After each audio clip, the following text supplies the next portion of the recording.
Gold, trusted gold buyers. మీరు తాకట్టు పెట్టిన బంగారాన్ని విడిపించి ఈ రోజు ఉన్న మార్కెట్ ధరకు కొనబడను.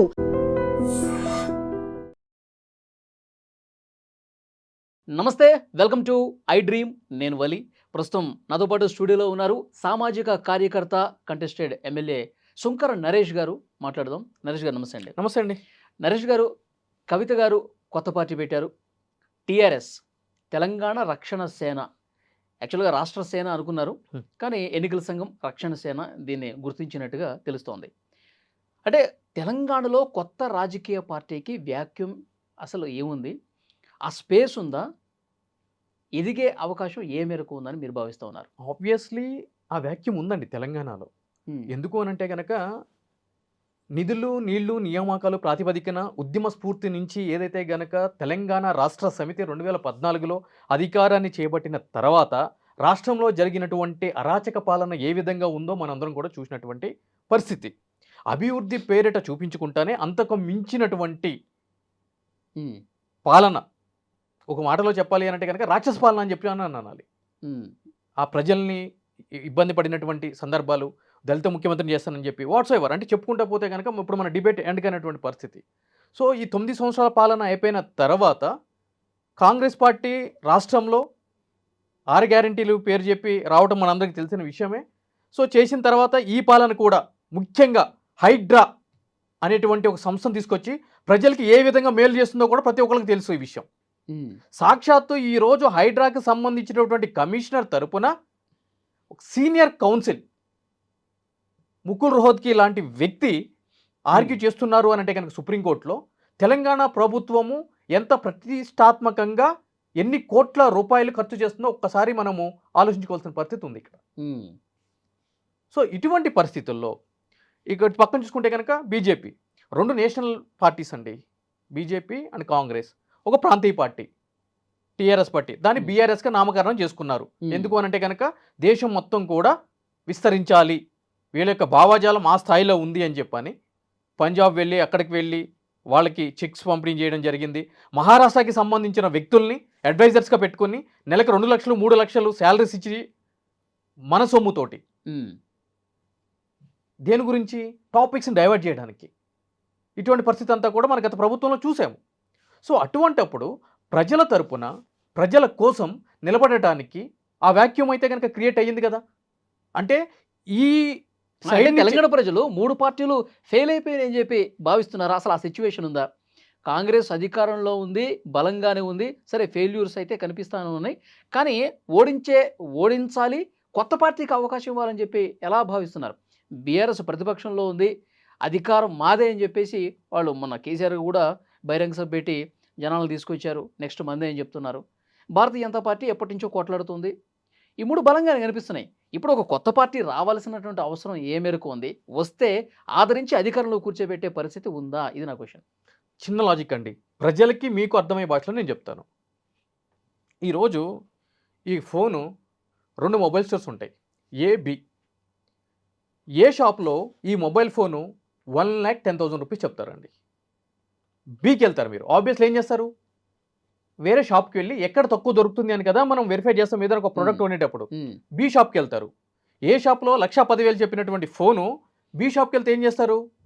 1,05,000 రూపాయలు చెప్తారు. సో ఇప్పుడు మీ ముందున్న ఆప్షన్ ఏంటి? అయితే ఏ షాప్కి వెళ్ళాలి, లేదంటే బి షాప్కి వెళ్ళాలి. ఈ 2 షాపుల్లో ఏదో ఒక షాప్లో మీకు కావాల్సినటువంటి వస్తువుని మీరు కొనుక్కోవాలి. అదే సి అనే షాపు నేను పెట్టి ఇదే మొబైల్ని, సేమ్ ఫీచర్స్ ఉన్న మొబైల్ని నేను 1,00,000 రూపాయలకి ఇస్తున్నాను అనుకోండి, మీరు ఎక్కడ కొంటారు? ఏలో కొంటారా, బీలో కొంటారా, సిలో కొంటారా? సిలో కొంటారు. ఆ ప్రత్యామ్నాయం ఎవరు కల్పించాలి? స్వచ్ఛందంగా ఒకళ్ళు ముందుకు వచ్చి ప్రజలు ఏ విధంగా అయితే గనక దోపిడీకి గురవుతున్నారో దాన్ని తెలియజేసి మనం ప్రత్యామ్నాయ శక్తిగా ఎదిగినప్పుడు ప్రజలు మన దగ్గరికి వస్తారు. రైట్? ఇప్పుడు ఇక్కడ మాట్లాడుకుందాం. నేను కోర్టులో ఈ సైడ్ నుంచి బాల్ తంతే వచ్చి మీ దగ్గర పడుతుంది, మీరు తంతే నా దగ్గర పడుతుంది. ఏం జరుగుతుంది ఇక్కడ? ఈరోజు చూడండి, రాష్ట్రంలో ఈ కాంగ్రెస్ నుంచి విభేదించిన నాయకులు వచ్చి ఎక్కడ జాయిన్ అవుతారు? బీఆర్ఎస్ పార్టీలో జాయిన్ అవుతున్నారు. బీఆర్ఎస్ పార్టీలో విభేదించేటోళ్ళు ఎక్కడ జాయిన్ అవుతున్నారు? అటు బీజేపీలో జాయిన్ అవుతున్నారు, లేదంటే కాంగ్రెస్లో జాయిన్ అవుతున్నారు. అంటే ఎప్పుడు కూడా గేము ఈ 3 పార్టీల మధ్య తిరుగుతుంది. అంటే ప్రత్యామ్నాయం వద్దా ఇంకా? అంటే ఈ మూడిట్ల మధ్య చూజ్ చేసుకోవాలా? ఈరోజు మీరు ఓటు వేయడానికి ఒక పోలింగ్ సెంటర్కి వెళ్ళినప్పుడు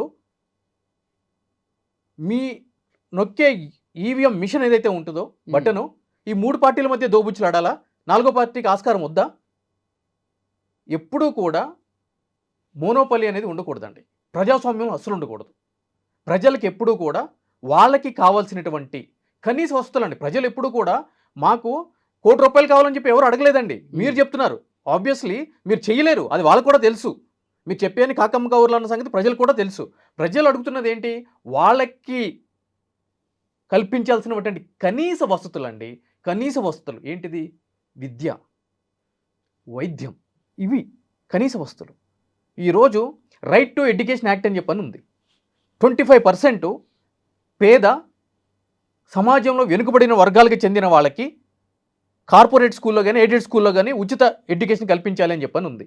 ప్రభుత్వం ఆ దిశగా చర్యలు ఎక్కడ తీసుకుంటుంది చెప్పండి? ఈరోజు ఎడ్యుకేషన్ ఇయర్ స్టార్ట్ అవుతుంది. ఎన్ని లక్షల రూపాయలు ఫీజులు దోచుకుంటున్నాయండి కార్పొరేట్ సంస్థలు? అడ్డుకట్ట వేసే పరిస్థితి ఉందా? ఈరోజు 10,000 కోట్లకు పైచీలుగా ఫీజు రీయింబర్స్మెంట్ బకాయిలు ఇంజనీరింగ్ కాలేజీలకి లైక్ ఈ యొక్క మెడికల్ కాలేజీలకి బకాయి పడినటువంటి సందర్భం. వాళ్ళు ఏం చేస్తున్నారు? పిల్లల బంగారు భవిష్యత్తును నాశనం చేసి వాళ్ళ యొక్క సర్టిఫికేట్స్ విత్హోల్డ్ చేసి పెట్టుకుంటున్నారు. ఎవరికి చేసింది? ఈరోజు రిటైర్డ్ ఉద్యోగులు 4 లక్షల శాంక్షన్ పోస్టులు ఉంటే రాష్ట్రంలో 2,07,000 చేంజ్ ఉద్యోగాలు భర్తీ అయినాయి. నెలకి ఆన్ అండ్ యావరేజ్లో 700 నుంచి 1000 మంది రిటైర్డ్ అవుతూ ఉంటే దాంట్లో 50% పైగా ప్రభుత్వ టీచర్లే రిటైర్ అయ్యేవాళ్ళు. వాళ్ళకి సెటిల్ చేయాల్సిన బెనిఫిట్స్ ఎంత ఉన్నాయండి? మినిమం 50 లక్షల నుంచి 75 లక్షల రూపాయల వరకు ఉన్నాయి. ఇది యొక్క ప్రభుత్వం చేసిందని నేను చెప్పట్లేదండి.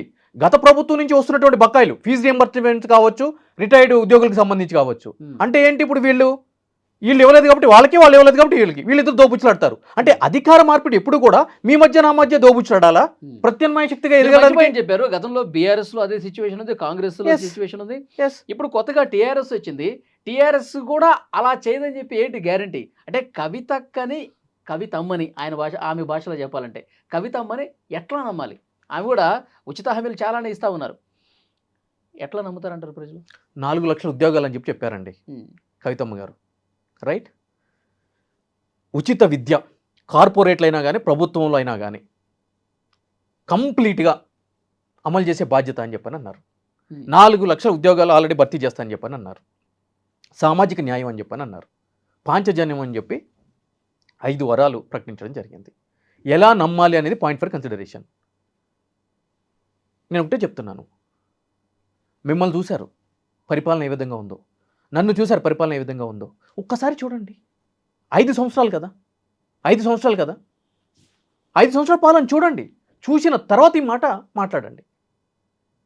ఈరోజు పార్టీకి స్థితి లేదు, గతి లేదు, అసలు పట్టించుకోవాల్సిన అవసరం లేదు అని అన్నప్పుడు మరి ఇంత హడావిడి ఎందుకు? కంప్లైంట్స్ ఇవ్వడం ఎందుకు? ఈసీ కంప్లైంట్ ఇవ్వడం ఎందుకు? ఫోన్లో మాట్లాడడం ఎందుకు? ఆ పార్టీ రిజిస్టర్ కాకుండా చూడండి అని చెప్పడం ఎందుకు? పట్టించుకోవాల్సిన అవసరం లేదన్నప్పుడు పట్టించుకుని మీడియా ముందుకు వచ్చి ఎందుకు అండి కామెంట్స్ చేస్తున్నారు? రైట్? నేను మిమ్మల్ని పట్టించుకోవాల్సిన అవసరం లేదు అని అన్నప్పుడు మీ పేరు నేను ఎందుకు ఉచ్చరించాలి బయటికి వెళ్ళి? అంటే భయం కలుగుతుందా? సో ప్రత్యామ్నాయం అనేది కంపల్సరీ కావాల్సిందేనండి ప్రజాస్వామ్యంలో. అంటే ఆ పేరు పట్ల భయం ఉంది కానీ కవితమ్మని చూసి భయపడలేదు అనుకుంటే వాళ్ళు. నేనేమంటున్నానంటే అలానే అనుకుందాము. కల్పించాల్సినటువంటి కనీస వసతులు ఆర్టికల్ 300A ప్రాపర్టీ అనేది రైట్ అండి. ఈరోజు పేద ప్రజలకి ఇందిరమ్మ ఇల్లు అంటున్నారు, అప్పుడేమో డబుల్ బెడ్రూమ్ హౌసెస్ అన్నారు. నిజంగా మీరు ఇచ్చిన హామీస్ ఫుల్ఫిల్ చేసి ఉంటే గనక ఈరోజు ప్రజలు రోడ్డు మీదకి ఎక్కాల్సిన పరిస్థితి ఎందుకు వస్తుందండి? ఈరోజు తెలంగాణలో 35,000 పైచీలుగా భూములు లెక్కలేదు, సర్వే నెంబర్ లేదు. ఏమైపోయింది ఆ భూమి అంతా? ఎటువంటి అక్రమంలో ఏ విధంగా జరుగుతున్నాయో మనకు తెలిసిన విషయమే. అంటే ప్రతి ఒక్కరు కూడా వాళ్ళ యొక్క జేబులు నింపుకోవడానికి, వాళ్ళ యొక్క కుటుంబ పరిస్థితిని మెరుగుపరుచుకోవడానికి, అంటే ఒక 100 సంవత్సరాలకి మెరుగుపరుచుకోవడానికే తప్ప ప్రజలకు చేసేది ఏమీ లేదు. ఓకే. సో ఈ రోజు కవిత గారు పెట్టినటువంటి పార్టీ ఏదైతే ఉందో ఏం చేస్తుంది ఏం చేయదు అని చెప్పి మీరు అవకాశం ఇస్తేనే కదా తెలిసేది. అవకాశం ఇవ్వకుండా ఎలా తెలుస్తుందండి? కవిత గారు రాజకీయాలు కొత్త కాదు. కవిత గారు కుటుంబం తెలంగాణ ప్రజలకు కొత్త కాదు. ఆమె జాగృతి అధ్యక్షురాలుగా ఉన్నారు, ఎంపీగా పోటీ చేశారు, ఎంపీగా ఓడిపోయారు, తర్వాత ఎమ్మెల్సీగా కంటెస్ట్ చేశారు. ఇప్పుడు బయటకు వచ్చి ఆ కుటుంబాన్ని తిడతా ఉన్నారు. కొత్త కాదు ఆమె. అలాంటి మహిళని ఉమ్, జైలుకి వెళ్ళొచ్చి ఆరోపణలు ఎదుర్కొన్నటువంటి మహిళని ఉమ్. ప్రజలు నమ్మే సిచ్యువేషన్ ప్రజెంట్ ఉందా? రైట్. ఆమ్ ఆద్మీ పార్టీ మనకు తెలిసిన విషయమే. ఢిల్లీలో అరవింద్ కేజ్రీవాల్ గారు, రైట్, ఆయన అధ్యక్షుడిగా ఉన్నారు. మొదటిసారి ఢిల్లీ ఎలక్షన్స్లో గెలిచారు. ఏమన్నారు? వాటర్ సప్లై ప్రతి కుటుంబానికి ఉచిత నీరు అందిస్తాను అని చెప్పని అన్నారు. గెలిచిన కొద్ది రోజుల్లోనే, it seems 30 days or 45 days అనుకుంటా, నేను అందించలేను అని చెప్పని రాజీనామా చేసి మళ్ళీ ఎలక్షన్స్కి వెళ్ళడం జరిగింది. రైట్. ఏం జరిగింది? మళ్ళీ భారీ మెజారిటీతో గెలవడం జరిగింది. రాజకీయ నాయకుడికి కావాల్సింది ఏంటి? విజన్. మరి ఒకవేళ మనం మాట్లాడుకున్నట్లయితే కనుక అటువంటి విజన్ లేకుండా నువ్వు ప్రామిస్ చేసి ఎలక్షన్స్కి వెళ్ళి ఓట్లు వేయించుకుని ముఖ్యమంత్రి అభ్యర్థి అయ్యి కనీసం పట్టుమని 1 year కూడా పాలన చేయకోకుండా నాతో కావట్లేదు అని చెప్పి రిజిగ్నేషన్ ఇచ్చేసి మళ్ళీ ఎలక్షన్స్కి వెళ్ళామంటే కనుక జనరల్గా హ్యూమన్ సైకాలజీ ఏముంటుంది? ఇటువంటి అసమర్థ నాయకుడిగా మనం ఓట్లు ఇచ్చింది అని చెప్పని వేరే నాయకుడికి ఓట్లేస్తారు. కానీ అక్కడ ఏం జరిగింది? 3 సార్లు కంటిన్యూస్గా అరవింద్ కేజ్రీవాల్ గారికి అధికార పీఠం అనేది కట్టబెట్టడం జరిగింది. రాజకీయాల్లో ఆరోపణలు, క్రిమినల్ కేసులు, జైలు జీతాలు సర్వసాధారణం. A person present to be innocent till his guilt is proven by the concerned court of law. ఇది ఒక సామాజిక న్యాయ సూత్రం. మీ మీద 100 ఆరోపణలు ఉంటాయి, 100 కేసులు ఉంటాయి, కానీ ప్రాపర్ ట్రయల్ జరిగి సంబంధించిన కోర్టు ఆ ఆరోపణలు నిజమని చెప్పని ఒక శిక్ష విధిస్తేను, కాదు అంటే అప్పటి వరకు కూడా ఎవరు దాని గురించి మాట్లాడే ఆవశ్యకత లేదు. ఈరోజు మీ పని మీరు చేసుకుంటా ఉదయం 9 గంటలకి ఆఫీస్కి వెళ్ళి ఈవినింగ్ 6:30కి ఇంటికి వచ్చేసి స్నానం చేసి మెడ చుట్టూ పౌడర్ కొట్టుకొని ఒక వెబ్ సిరీసు, ఒక 9 o'clock సమ్ XYZ టీవీలో న్యూస్ చూసి డిన్నర్ చేసి పడుకుంటే మీ పక్కింటోడు కూడా తెలియదండి మీరు ఎవరో. కానీ ఈరోజు రాజకీయం అంటే ఏంటి అంటే 3.5 కోట్ల మంది, 5 కోట్ల మంది ఒక రాష్ట్రానికి సంబంధించినటువంటిది. ప్రతి ఒక్క సమస్య మీద స్పందించాల్సినటువంటి అవసరము, ధర్నాలు చేయాల్సినటువంటి అవసరము. సో ఆబ్వియస్లీ ఏం చేస్తున్నాము? ఇక్కడ ఉన్నది 119 సీట్లే, ఎక్స్ట్రా సీట్లేం రావు. ఇప్పుడు కవిత గారు పార్టీ పెట్టిన వెంటనే పార్టీ పెట్టారు కదా అని చెప్పని, సరే మీరు పార్టీ పెట్టారు కాబట్టి మీకు ఒక 100 సీట్లు అలొకేట్ చేస్తున్నాను, ఈ 100 సీట్లు మీరు తీసుకోండి. రేపొద్దున వల్లి గారు పెట్టారు కాబట్టి వల్లి గారు మీరు ఒక 50 సీట్లు తీసుకోండి అని చెప్పి రాజ్యాంగం కల్పించలేదు. ఈ 119 సీట్లే పంచుకోవాలి ఎవరు పంచుకున్నా. అంటే ఏంటి? మీ సీటుని గుంజుతా అని చెప్పి మీకు అర్థమవుతుంది కదా. మీకు నొప్పి ఉంటుందా ఉండదా? సో ఆబ్వియస్లీ ఏం చేస్తారు? నన్ను తొక్కడానికి ప్రయత్నిస్తారు. ప్రజాస్వామ్యంలో తొక్కడం అంటే ఏంటి? ఆరోపణలు చేయాలి, కేసులు పెట్టాలి, లోపలెయ్యాలి, నానా రకాలుగా ఇబ్బందులు పెట్టాలి, ప్రాపర్టీస్ని అటాచ్మెంట్ చేయాలి. అది ఎవరైనా కానీ, సుంకర్ నరేష్ కావచ్చు, మీరు కావచ్చు, ఎవరైనా సరే ప్రజా జీవితంలో ఉన్నప్పుడు. 2023లో ఉప్పల్ కాన్స్టిట్యున్సీ నుంచి కంటెస్ట్ చేసినప్పుడు నాది క్లీన్ ప్రొఫైల్ అండి, 0 కేసెస్. కంటెస్ట్ చేసిన తర్వాత కేసులు వచ్చి పడినాయి, ఆరోపణలు వచ్చి పడినాయి. ఎందుకండి?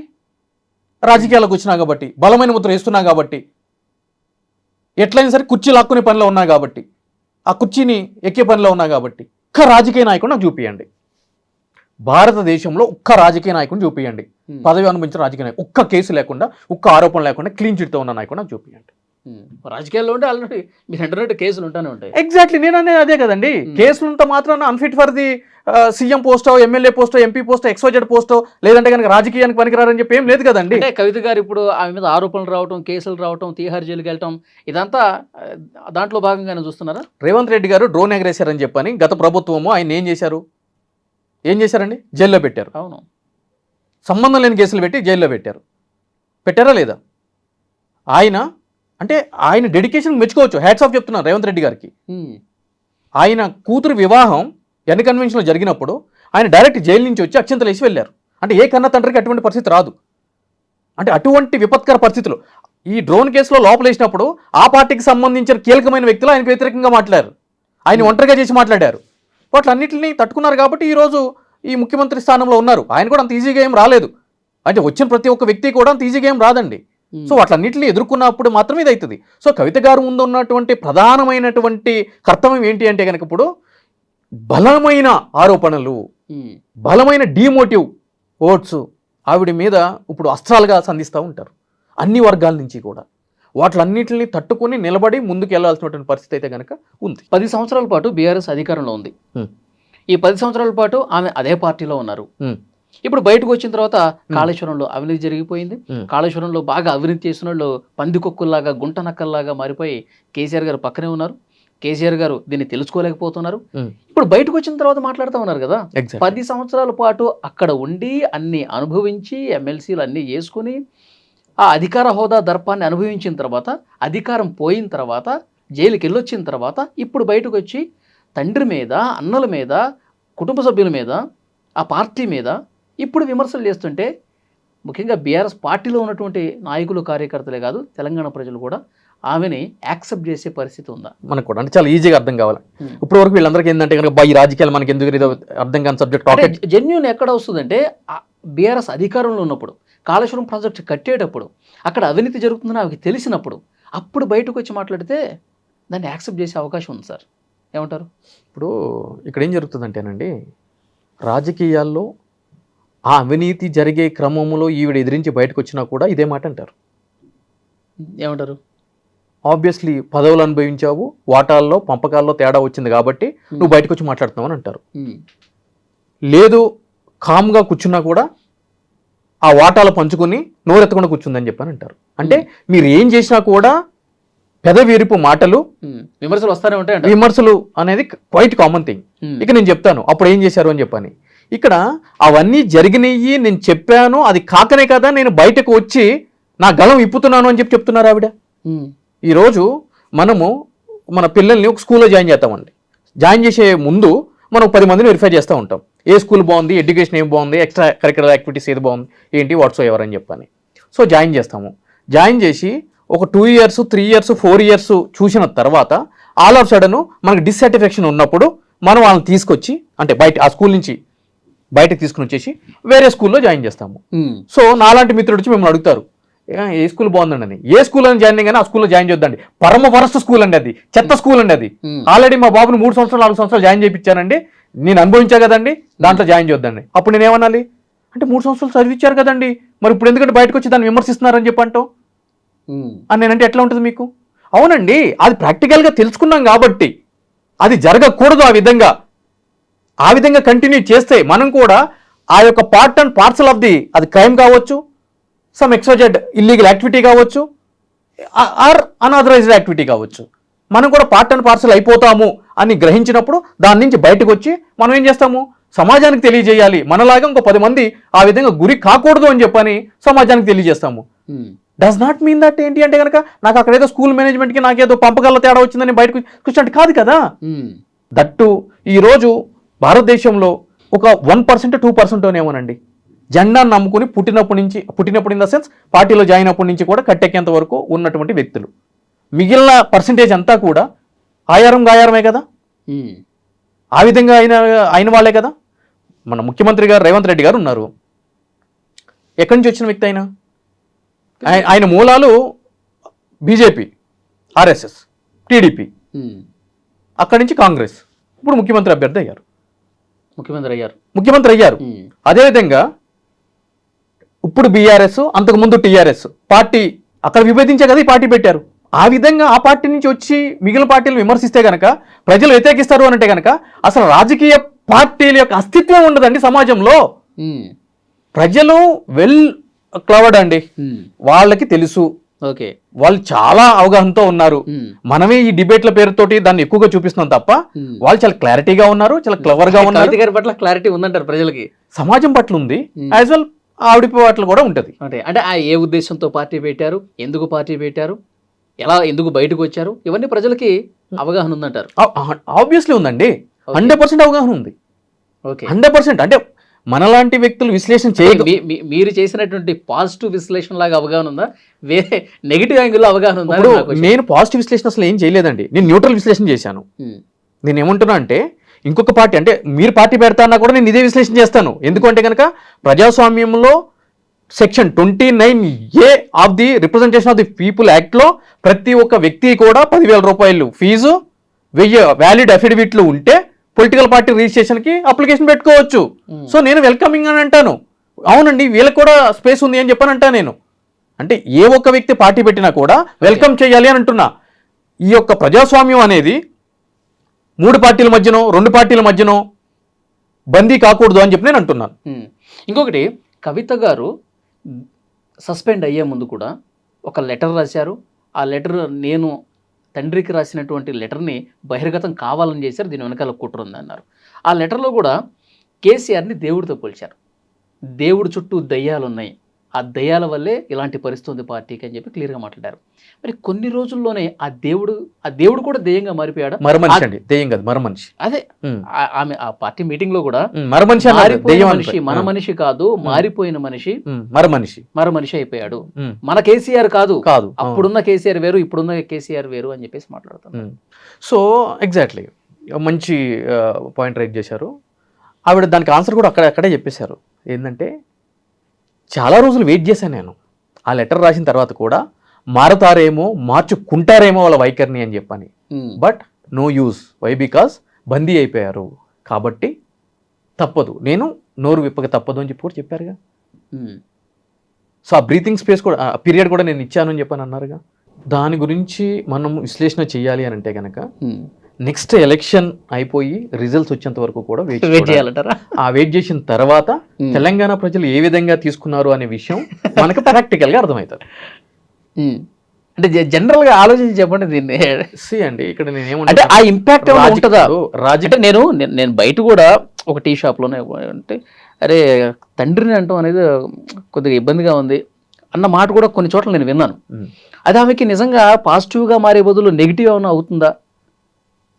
ఉద్యమ నాయకుడు, ఎంత కాదన్నా 10 సంవత్సరాలు ముఖ్యమంత్రిగా ఉన్నాడు, ఎన్నో మంచి కార్యక్రమాలు చేశాడు.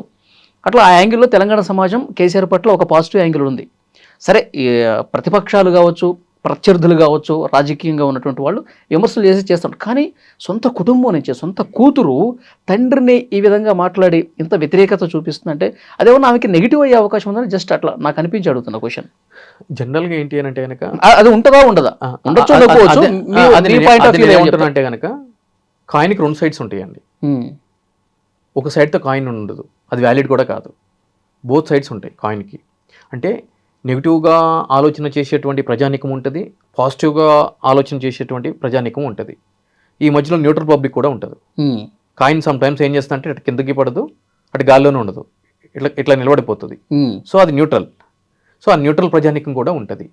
సో ఇక్కడ నేను అనేది ఏంటి అంటే కనుక మీరు అన్నది అంటే మనము బంధాలు, బాంధవ్యాలు విషయంలో కనుక మనం మాట్లాడుకుంటే కనుక ప్రజల యొక్క ఆలోచించే ధోరణి అంటే పేగుబంధం, తండ్రి. సో తండ్రి ద్వారానే ప్రజల్లోకి రావడం జరిగింది. తండ్రి గారి దగ్గరే ఈ రాజకీయం అనేది నేర్చుకోవడం జరిగింది.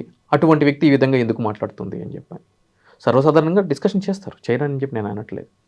కానీ రాజకీయం వేరు, బంధాలు బాంధవ్యాలు వేరండి. అంటే రాజకీయం కోసం, తన స్వార్థ రాజకీయం కోసం తండ్రినే దూషించే స్థితికి వెళ్ళింది అన్న చెడ్డ పేరు ఏమైనా వస్తుందంటారు? చిన్న లాజిక్ అండి. ఏ పార్టీ అయినా అధికారంలోకి రావాలంటే రూలింగ్లో ఉన్న పార్టీ మీద దాడులు చేయాలి, కానీ అపోజిషన్లో ఉన్న దాని మీద చేస్తారా అండి? చిన్న లాజిక్. సో స్వార్థ రాజకీయంతో తండ్రిని విమర్శించి అధికారం వస్తుంది అని అనుకుంటే కనుక ఇది ఇర్రిలెవెంట్ లాజిక్ కదండి. లాజిక్ ఎక్కడ అంటే కనెక్ట్ అవ్వట్లేదుగా. మనకి ఎట్టిపోయినా కూడా రాజకీయాల్లో ఎదగడం కోసం, అంతే కదా, రాజకీయంలో ఎదగడం కోసం ప్రతిపక్షాలని అధికార పార్టీని విమర్శలు చేసుకుంటూ పోవాలి, దాంట్లో భాగమే అంటారు. అధికార పార్టీనే చేయాలండి. జనరల్ గా ఎదగాలి అంటే అధికార పార్టీనే చేయాలి. మరి ఇక్కడ ప్రధాన ప్రతిపక్ష నేత కదా కేసీఆర్. ఎగ్జాక్ట్లీ అండి, ప్రధాన ప్రతిపక్ష నేతే. సో ఆయన చేయడం వల్ల రాజ్యాధికారం వస్తుందా? జనరల్ గా రాదు కదా. జనరల్ నాలెడ్జ్ కోసం క్వశ్చన్ రాదు కదా. కాకపోతే ఏంటి అంటే కనుక ప్రత్యక్షంగా ఆ పరిస్థితుల్ని చూసి బాధపడింది కాబట్టి ఓకే, ప్రజల్ని ఒక కుటుంబంలాగా ఆవిడ ఏముంది, నన్ను అమ్మలాగా, నేను ఒక అమ్మలాగా మీకు అని చెప్పని అంది. సో తల్లి పిల్లలతోటి ఏ విధంగా అయితే గనక తను పడుతున్నటువంటి బాధలు కావచ్చు, కర్తవ్యాలను కావచ్చు, బాధ్యతలు కావచ్చు, ఏ విధంగా డిస్కషన్ చేస్తుంది, ఏ విధంగా పంచుకుంటుందో ఆ విధంగా భావించి ఆవిడ చెప్పినట్టుంది. ఓకే, అంటే వేష భాషలు మారిస్తే ఆ ప్రజల అభిప్రాయంలో ఏమైనా మార్పు వస్తుంది అంటారా? అంతకుముందు కవితక్క అని చెప్పారు, కవితక్క ఆ వేషధారణ కూడా ఒక రకంగా ఉండేది. ఇప్పుడు స్టేజ్ ఎక్కిన తర్వాత పార్టీ పెట్టే టైంలో ఆమె ఆమె హెయిర్ కొప్పులాగా, అంటే జయలలిత అట్లా దాన్ని మార్చేశారు పూర్తిగా. దీన్ని మార్చడం వల్ల ఏమైనా మార్పు వస్తుంది అనుకుంటున్నారా? అంటే మార్చడం వల్ల మార్పు వస్తుంది. ఇప్పుడు ఆవిడ ఒక పార్టీకి అధ్యక్షురాలుగా ఉన్నారు అంటే ముఖ్యమంత్రి అభ్యర్థిగా నేనేమంటానంటే ప్రజలు వాళ్ళంతా వాళ్ళు ఫీల్ కావాల్సినటువంటి అవసరం ఉంది. ఇట్లా తెచ్చిపెట్టుకుంది ఎంతవరకు యాక్సెప్టబుల్ అనేది క్వశ్చన్. తెచ్చిపెట్టుకోవడం ఏందండి, అంటే ప్రజలు ఆ విధంగా యాక్సెప్ట్ చేయాలి అని అంటే కనుక మనలో మనం కొన్ని మార్పులు చేసుకోవాలి. ఇప్పుడు నేను ఒక రాజకీయ నాయకుడు అని అంటున్నాను. ఇప్పుడు ఈ వైట్ షర్ట్ లేకోకుండా ఒక 2 షర్ట్ వేసుకొని, ఒక టోన్ జీన్స్ వేసుకుని, నేను షూ వేసుకుని, ఒక దండలు గిండలు వేసుకుని, యోయో హనీ సింగ్ లాగా జల్ పెట్టుకుని నేను రాజకీయం మాట్లాడుతాను అనుకోండి. ఇప్పుడు ఈ మీడియాలో మీరు టెలికాస్ట్ చేస్తారా? టెలికాస్ట్ చేసిన కింద కామెంట్లు చూడండి చెప్పని అంటారు. Straight forward. సో సమాజంలో మనము ఒక రెప్యూటెడ్ పొజిషన్లో ఉన్నాము, 10 మందికి ఆదర్శప్రాయంగా మనల్ని చూసి 10 మంది మారుతున్నారు, మన మాటలు తీసుకుంటున్నారు అన్నప్పుడు ఏంటంటే మనం కొద్దిగా పద్ధతిగా నడవడికతో ఉండాలి. ఈరోజు ఎంప్లాయీస్ ఒక ఆఫీస్ తీసుకుంటే కనుక ఫార్మల్లో రమ్మని చెప్పని అంటారు. అంటే నీకు కావాల్సింది మంచి పని చేయడమా, ఫార్మల్లో డ్రెస్ వేసుకుని రావడమా? పని చేయడం కదా, పని చేయడం కదా. మరి ఫార్మల్ ఎందుకు రమ్మంటాడు? నా డ్రెస్సింగ్తో వాడికేం పని? ఫార్మల్ షూ ఏమంటాడు? స్పోర్ట్స్ షూ వేసుకుని రావద్దని చెప్పని అంటారు. ఎందుకు అంటే యూనిఫార్మిటీ అంటే చూసే విధానం, మనిషిలో అవగాహన విధానం, ఇవన్నీ కూడా సమాజంలో ప్రతి ఒక్కటి కూడా. సో కాబట్టి తప్పదు కొన్ని మార్పులు. అంటే పని చేసుకుంటూ పోతే, ప్రజల్లో ఉంటూ పోరాటాలు చేసుకుంటూ పోతే, ఆమె కవితమ్మ అని చెప్పి డే 1 అన్నారు కదా, ఆ కవితమ్మ అనేది ప్రజలు వాళ్ళంతటి వాళ్ళు పిలిచే స్థాయికి వెళ్ళాలి. మనం తెచ్చిపెట్టుకున్నది ఇప్పుడు ఆమె పోరాటం చేయరు, ప్రజల్లో ఉండరు నేను అంటలా. సో ఆమె పనితీరు అట్లా మెప్పించే విధంగా భవిష్యత్తులో ఉంటుందేమో, బహుశా మనకు తెలియదు. కానీ పార్టీ ఎంతసేపు అండి, ఇంకా పార్టీ కూడా పుట్టలేదు, ఇంకా ఈ రోజు కూడా ఉంది, అది కూడా మనం ఇంకా ఫైనల్ అనుకోవడానికి లేదు. వై? బికాజ్ పేపర్ నోటిఫికేషన్ ఏమని చెప్పని అన్నారు, 30 days అబ్జెక్షన్స్ ఏమన్నా ఉంటే కనుక ప్రధాన పత్రికలు వేస్తే ఎవరైనా అబ్జెక్షన్స్ ఉంటే అబ్జెక్షన్స్ పెట్టమని చెప్పని అన్నారు. ఒకవేళ ఆ విధంగా ఎవరైనా అబ్జెక్షన్స్ పెడితే ఆ అబ్జెక్షన్స్ సానుకూలంగా ఉన్నాయి, వ్యాలిడ్ గ్రౌండ్స్తో ఉన్నాయి అని చెప్పని ఎలక్షన్ కమిషన్ అనుకుంటే మళ్ళీ ఈ పార్టీ యొక్క అంటే ఈ పార్టీ యొక్క పేరు అంటే తెలంగాణ రక్షణ సేన అనే పార్టీ పేరు ఏదైతే ఉందో దానికి కూడా కొన్ని ఇబ్బందులు వచ్చే పరిస్థితి ఉంది. సో ఇంకా కంప్లీట్ కాలేదు. సో మొత్తం అయిన తర్వాత కంపల్సరీ ఏ రాజకీయ పార్టీ మనుగడ ఉండాలన్నా కూడా ప్రజల్లోనే మమేకం అవ్వాలండి. ఈరోజు అంటే ఒక కెమెరా ముందు కూర్చొని మాట్లాడితే ఎక్కడ కూడా ప్రజలు యాక్సెప్ట్ చేయరు, ఆదరించరు. ప్రజా సమస్యల మీద నిరంతరం ప్రజలతో ఉండి ప్రజల కోసం కొట్లాడితేనే, అదైనా సరే దాన్ని వాళ్ళు నమ్మితేనే వాళ్ళు ఓటు రూపంలో కన్వర్ట్ చేస్తే మనకు అధికారం వస్తుంది. ఇన్ని చేసినా కూడా ఏ క్యాలిక్యులేషన్ మిస్ అయినా కూడా మళ్ళీ మనం వచ్చేంత వరకు కొట్లాడుతూనే ఉండాలి.